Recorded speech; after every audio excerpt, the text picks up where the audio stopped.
네, 오늘은 연중제 17주일입니다. 오늘 복음은 마테오 복음입니다. 여러분, 이 복음, 우리 4대 복음 있죠? 4가지의 복음이 있는데, 이 복음을 그냥 전체적으로 이렇게 봤을 때, 이런 질문을 던질 수 있습니다. 복음의 주제가 뭡니까? 이러면 뭐라고 대답하시겠습니까? 이게 예전에 한번 제가 하긴 했는데, 그러니까 국어 문제죠. 국어의 어떤 지문을 이렇게 내놓고 읽고 이 글의 주제는 무엇입니까? 이렇게 이야기할 때 똑같은 질문이에요. 복음을 전체를 다 읽고 이 복음의 주제가 뭡니까? 하면 뭐라고 답하시겠습니까?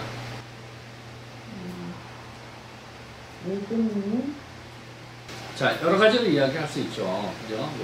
뭐 예수님이 가르치신 중에 가장 중요한 게 뭐 사랑이라고 대답할 수도 있고, 뭐 용서하라고 얘기할 수도 있고, 뭐 등등등 답을 할 수 있는데, 그렇게 이제 국어 문제처럼 질문을 하면요, 그것에 대한 정답은 오늘 이 복음에 나와 있어요. 하늘나라예요, 하늘나라. 예, 왜냐하면 이 복음에 보면 예수님이 입만 뻥끗하면 하늘나라에 대한 이야기를 합니다. 그리고 이제 하늘나라에 대해서 이야기하면서 비유로 이렇게 많이 얘기를 하시잖아요. 최근 주일 보면 이제 뭐 씨 뿌리는 사람 비유 뭐 이런 것도 있고, 또 뭐죠?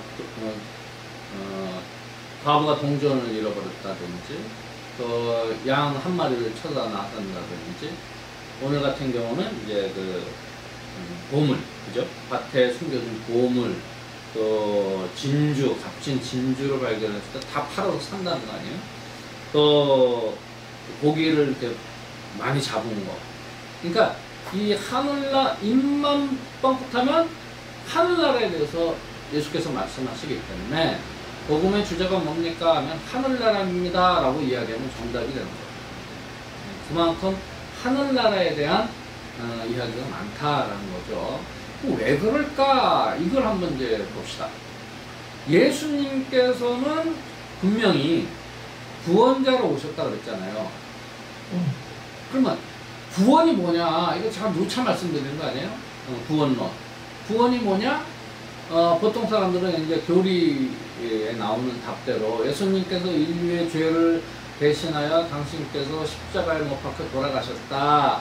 이렇게 이제 표현을 합니다. 그게 구원자의 어떤 중요한 역할. 근데 뭐 그것도 맞긴 맞아요. 예. 그죠? 예수님께서 오셔서 우리의 인류를 위해서 목숨을 바치셨죠. 예. 그래서 그건 뭐 맞긴 맞는데, 그렇게 이야기하면 2000년 전 그대 유대 청년이 인류에게 뭘 했는가라는 어떤 신학적인 답은 맞지만, 우리 지금 이 2000년 후에 듣는, 또 거리적으로도 이 지역이 다르잖아요. 이 감이 안 옵니다, 사실은. 그죠? 그리고 아니 왜 예수가 나를 위해서 자꾸 돌아가셨다는 거야? 부담되게. 내가 뭐 또 나를 위해서 돌아가셔 달라고 기도를 했나? 뭐 요청을 했나? 부담되는 거지. 사실은 이 마음에 다가오질 않습니다. 그래서 제가 그러면 아주 실제적이고 구체적인 구원이 뭐냐라고 했을 때, 구원자로서 예수가 한 일이 뭐냐를 보자는 거지. 그랬을 때 예수님의 구체적인 구원의 행태, 무엇을 했느냐를 보면, 구원받아야 될 인류, 그러니까 구원받아야 될 인류는 뭐예요? 이 비참한 생활을 하는 거예요. 인간 존재로서. 그죠? 온갖 전쟁과 죽음과 피 흘림과 슬픔과 고통과 고뇌, 이 상태에 있는 인류를 불행하죠. 행복하지도 않고 불행하다. 이 행복하지 않은 상태에서 행복한 상태로 옮겨갈 수 있는 그 방법을 몸소 실천적으로 알려주시고 가셨다. 그게 예수가 한 일이라는 거예요. 그래서 그러면 그 구원의 핵심, 근데 구체적인 내용이 뭐냐? 가르침이죠. 복음 선포라는 거고, 복음 선포의 그럼 아주 구체적인 내용이 뭐냐? 뭐라고 그랬어요? 용기사님. 그렇죠. 그걸 실천하면 행복하다. 행복하지 않은 상태에서 행복한 상태로 행복하게 살 수 있는 방법을 알려주셨다. 그게 예수님께서 구원자로서 인류에게 하신 일이다 라는 거예요. 아주 실제적으로 이야기하면. 그죠? 그러니까 그래서 그렇게 해서 행복한 상태로 가게 할 수 있는, 그러니까 궁극적인 것은 뭐냐, 하느님께서 인류에게 원하시는 것은 이 개인 각자가 항상 모두가 항상 기쁘고 행복한 상태에 있길 바라시는 거예요. 그게 뭐예요? 하늘나라입니다. 궁극적으로 그게 하늘나라예요. 네? 그러니까 하늘나라가 무슨 장소적 개념이 아니다는 거지. 지옥도 마찬가지고요. 지옥에 가면 뭐 유황불이 활활 타올라가지고 유황불의 온도가 몇 도인지 막 신학자들이 연구하고, 그러니까 이 바보 같은 거지.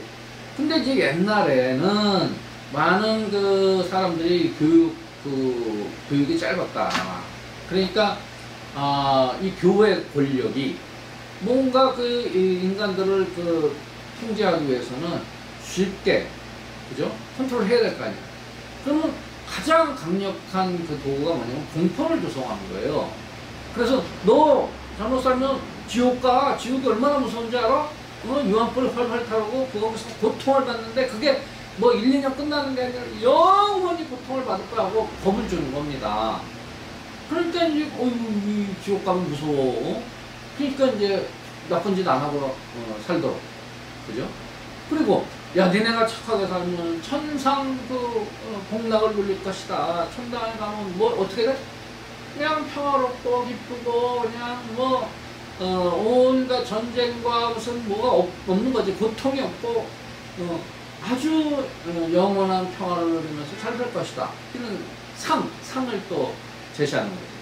이건 당근과 채찍으로 그 인간들을 컨트롤하려고 교회 권력들이 그렇게 짜놨다는 거예요. 그러니까 이제 우리가 좀 성숙된 신앙인으로서 그런 장소적인 개념보다는 진정으로 내가 행복하게 살 수 있는 길이 무엇인가를 생각해 봐야 될까.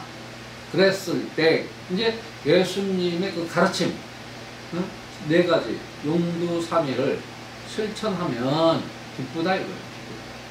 근데 말이죠, 이 말씀, 예수님의 가르침은 어떻게 보면 인간의 그 속성, 인간의 그 본성에 딱 들어맞는 어떤 그 덕이다, 덕. 그러니까 예를 들면 동양에도 비슷한 얘기가 있는 거예요. 뭐냐면 이제 그 맹자가 이제 성선설을 주장하는 분이거든요. 근데 성선설이 맞아요. 왜 맞냐? 우리 그 가톨릭 교회가 맞다. 왜냐면 선하신, 전선하신 하느님과 닮게 인간을 조성하셨잖아요. 그죠? 선하신, 전선하신, 선의 근원이신 하느님을 닮게 만들었기 때문에 우리도 선하다. 인간 존재도 선한 존재라는 거예요. 단 완전하지 않으니 완전하게 선하진 않다. 그러니까 자꾸 그 선한 그 본성은 있는데 완전하지 않으니 유혹도 오고 거기에 그 죄로 기울어지려는 성향들이 있는 거예요. 그러니까 죄도 짓고 그렇다. 또 그러고 그걸로 인해서 행복하지 않아요. 네. 그죠? 뭔가 죄를 지면 양심에 꺼리 끼니까 행복하지 않은 거예요. 평화롭지 않아요, 이 몸이. 자, 그래서 맹자가 그런 성선설을 바탕으로 해서 사단을, 이게 동양 철학인데, 사단은 뭐냐면, 그 선함을 불러일으키는 네 가지의 단초, 그걸 사단이라고 합니다. 그 많이 들으셨을 거예요. 그 제일 처음 뭐가 나오냐, 측은지심이나, 측은지심. 측은하게 여기려는 거예요, 사람들을. 그죠? 측은지심. 그 다음에 수호지심. 또 뭐 있어? 시비지심. 그 다음에, 하나가 뭐더라? 까먹었어. 사양지심. 이 네 가지가 있다. 근데 이 네 가지가 제가 말씀드린 예수님의 그 가르침 네 가지 복음 선포 용두삼이랑 이게 딱 매치가 된다는 거예요. 자 보세요. 용두삼이가 뭐예요? 용서하라 아니야. 용서하라. 용서해야지 내 마음이 평화롭고 내 마음이 평화로워야 행복할 거 아니에요? 평화롭지 않은 마음이 어떻게 행복합니까? 그거랑 매치되는 이 사단 중에 하나가 뭐냐? 측은지심이라는 거예요. 측은지심. 예. 그러니까 용서해야 되잖아. 용서하지 않는 마음이 불편할 거야. 근데 측은지심도 비슷하다는 거예요. 그죠? 어떤 그 불행에 있는 사람들에게 좀 뭔가 이렇게 측은하게 생각되는 그런 마음이 있어야 될 거 아니냐. 그러니까 그것은 조금 더 근본적으로 얘기하면 하나님, 그러니까 예수님의 마음이라고 할 수 있어요. 예수님은 함께 아파하는 거죠. 그걸 compassion, 영어 단어로 하면 compassion이야. 함께하다, passion, 아프다, 고통, 고난 이런 뜻이잖아요. 물론 열정이라는 뜻도 있지만 여기서는 고통, 고난, 함께 아파하는 그 마음, 그걸 느낄 수 있어야 돼요. 그러니까 죄를 저지른 사람들에게 대해서 죄를 저질렀으니까 아플 거 아니야. 거기에 대해서 측은한 마음을 갖고 함께 아파하면 용서할 수 있는 거예요. 그죠? 그게 용서하라. 거기에 측은지심이 매치가 되고, 그 다음에 아까 얘기했죠. 시비지심. 시비지심은 뭐냐? 옳을 시, 비 아닐 비 이거 아니에요? 옳고 그름을 따져보라는 거예요. 자, 옳고 그름을 따지려면 어떻게 해야 돼? 이 싸움이 된다는 거야. 싸움. 근데 이 싸움을 피하게 되자고. 왜? 겁이 나나. 두려워한다는 거야. 두려워하지 말라. 이것도 매치가 되는 거예요. 시비지심이 있어야 된다. 두려움이 없어야만이 옳고 그름을 발현할 수 있는 거예요. 그러니까 많은 경우 사람들이 예를 들어서 그 배신 때리는 사람들이 있어요. 이 사람들이 왜 그러냐? 겁이 많아서 그래. 겁장이들은요, 내가 이거 옳다라는 걸 추진하다가 뭔가 자기에게 불이익이 오거나 뭔가 이 심이 가해오면 겁장이니까 아이고 자기 마음을 바꿔. 그 배신 때리는 거예요. 도망갑니다. 네. 지금 우리 지금 대한민국 그 정치 상황을 보면 다 그 국진당에 있는 많은 사람들이 겁장입니다. 윤석열부터 시작해가지고 자기 책임이 있는데 뭐 딱 지적을 하면 외면해버려. 도망가. 자기 그 마누라 땅이 지금 양평에 있는데 그래서 지금 막 뭔가 지금 국민들이 지적을 하잖아요. 말도 안 해. 한마디도 안 해. 국토부가 할 일을 해. 국토부엔 뭐 누가 있어? 구토 나오는 놈이 있잖아. 원희룡. 들키니까 백지화 한 대놓고 한 일주일 지나니까 또 나와가지고 자기 안을 밀어붙이려고 해. 이런 후한무치한 사람들이 있어요. 겁장이들이라 해요. 겁장이들이 도망가고 배신 때리고 두려워하는 건 뭔가 두려워해. 두려워하지 말라. 두려워할 게 없어요, 사실은. 자, 그 다음에 사랑하라 아니에요? 사랑하라.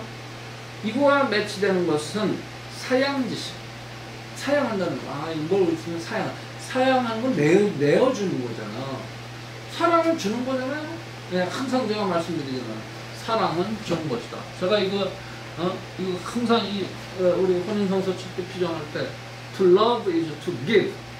항상 이걸 얘기하잖아요. 사랑은 주는 겁니다. 안 주면 사랑 안 하는 거예요. 그러니까 여기서 사양지심이 뭐야? 아유, 내가 안 하겠습니다. 자리도 양보하고, 뭐, 어떤 물건이 왔을 때도 가난한 사람한테 양보하고, 이게 사랑이에요, 사랑지심. 그 다음에, 미워하라 그랬잖아. 미워하라, 무엇을? 불의를. 여기 보면 수오지심이라는 거예요. 수오. 수는 부끄러워하다는 뜻이고, 오는, 이 악이자 악. 악을 미워합니다. 미워와 오자예요. 악자도 되고 미워할 오자도 되고 수호지심. 그러니까 이 착하지 않은 걸 부끄러워해야 돼. 또 악이 있으면 미워해야 된다. 수호지심. 이게 딱 맞아 떨어져요. 제가 그랬잖아요. 미워하라 불의. 그러니까 이게 동양이나 서양이나 예수님 가르침이나 인간의 본성에 입각해서 정말 선하려면, 착하려면, 그죠? 선하다는 게 착하다 이 뜻은 아닙니다. 좋다라는 뜻이야. 좋다. 굿. 그러니까 내가 좋다라는 것은 행복하다는 거 아니에요? 기쁘고 행복하다. 그래도 좋잖아. 이게 예수님 말씀과 이 동양의 철학, 맹자가 이야기한 이 사단과 정확히 일치한다. 그러니까 사실은 본성대로 인간이 살면 기쁘고 행복하다는 거예요. 본성을 어기면 이건 행복하지 않고 불행해질 수밖에 없다. 예를 들어서 어떤 물건을 만들었는데 이거죠. 이걸 해봅시다. 자, 제가 지금 이 촛불을 켰어요. 이 라이터인데 라이터는 불 켜는데 사용하는 거 아니야. 그러도록 창조된 거 아니야. 이 본성은 불 켜는데 목적이 있다. 근데 가끔 우리 그 약주하시는 분들이 술을 먹다가 이 소주병을 따야 되는데 이 따개가 없어. 그러면 이걸 갖고 이렇게 따. 이렇게 해가지고 이걸 이렇게 봤죠? 이런 걸 이렇게 딴단 말이야. 그러면 이 라이터에 흠집이 생기면 라이터가 고장나잖아. 본성대로 안 쓰는 거지. 그럼 고장나는 거야. 아프다. 그러니까 이 맹자가 이야기하는 사단은 인간이 선함을 불러일으키는 단초라고 하는데 선함이 착함이고 좋음이고 행복이고 기쁨이에요. 그렇게 기쁘게 살려면 이 네 가지 마음, 측은지심, 시비지심, 사양지심, 수호지심이 있어야 된다. 이것은 바로 용두사미와 아주 정확히 맞아떨어진다. 그래야 행복하다 이거야. 행복한 게 뭐야? 하늘나라니까. 하늘나라. 우리는 지금 여기 here and now, here and now, 지금 여기에서 하늘나라에서 사는 것처럼 기쁘고 행복하게 살아야 되지 않겠습니까? 오늘 예수님이 말씀하시는 이 하늘나라에 대한 비유는 그렇다. 그렇게 네 가지의 그 하나님 예수님의 가르침을 실천하고 또 이 사단을 실천할 때 기쁘고 행복한데 그것이 그냥 1대1로 행복한 게 아니고 하나 했을 때 하나 행복하고 둘 했으면 둘 행복한 게 아니라 예수님 말씀대로 100배, 60배, 30배, 최소 30배 아니면 그 정도로 행복할 것이다. 그게 하늘나라다 이거지. 오늘 뭐 이 복음 말씀 너무 어떻게 보면 우리가 조금만 생각해 보면 삶이 이런 거구나. 어떻게 하면 내가 행복하게 살 수 있는지 그걸 예수님께서 구체적으로 하늘나라의 비유를 들으면서 말씀을 해주고 계시다.